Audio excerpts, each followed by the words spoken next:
Hello বন্ধুরা, এই যে মন্দিরে এসেছি কারণ তার পরের দিনে তো পূর্ণিমা, সেই জন্য ঠাকুরের বাসনগুলো মেজে পরিষ্কার করে নিয়েছি।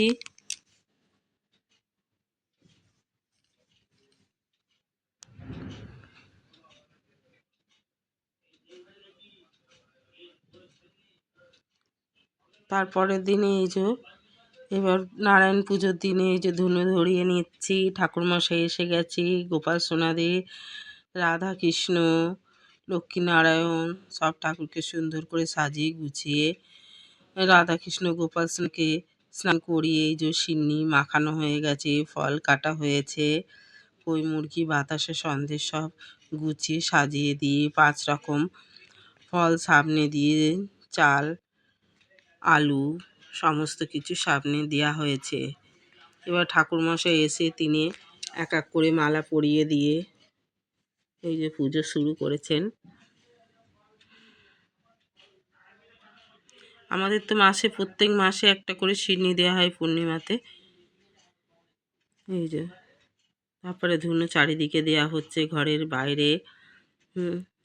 ঠাকুরমশাই সমস্ত নারায়ণ শিলাগুলোকে দুধ গঙ্গা জল দিয়ে স্নান করিয়ে চন্দন আর তুলসী পাতা দিয়ে বসিয়ে দিচ্ছে।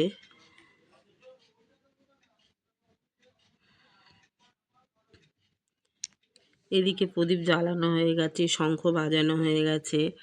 পুজো শুরু করার আগে শঙ্কর ঢাই বাজিয়ে দিতে হয়, সেটা করে দিয়েছি।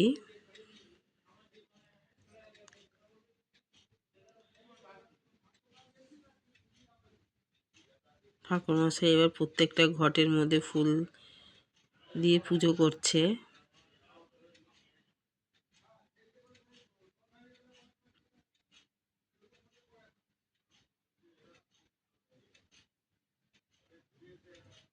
আমাদের নারায়ণ পুজোর সময় প্রত্যেকটা গোপাল সোনাকে সব একসাথে এনে তারপর পুজো করা হয়।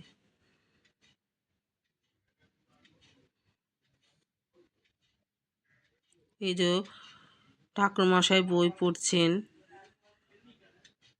সিন্নি সত্যনারায়ণের ব্রত কথা পড়ছে।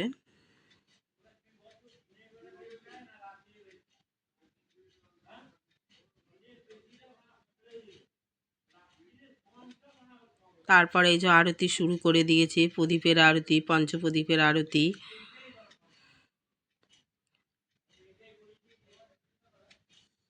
ভিডিওটা বন্ধুরা ভালো লেগে থাকে তবে লাইক কমেন্ট শেয়ার করে দেবেন, আর নতুন বন্ধুরা হলে সাবস্ক্রাইব করে দেবেন।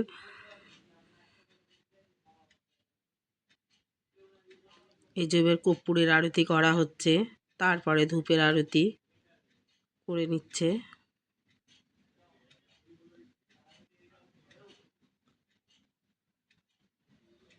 তারপর জল শঙ্খের আরতি করে নিচ্ছে, নারায়ণের ঘটের মধ্যে দিলেন। তারপর আয়নার আরতি করে নিচ্ছেন। আরতি করার আগে পুষ্পাঞ্জলি মন্ত্র দেয়া হয়ে গেছে, তারপর আরতিটা করেছেন। তারপর পাখার আরতি করছে।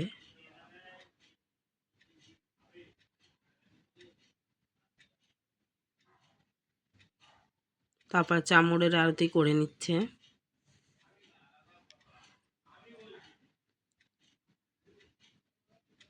এই নারায়ণ পুজোটা বহুদিন আগের।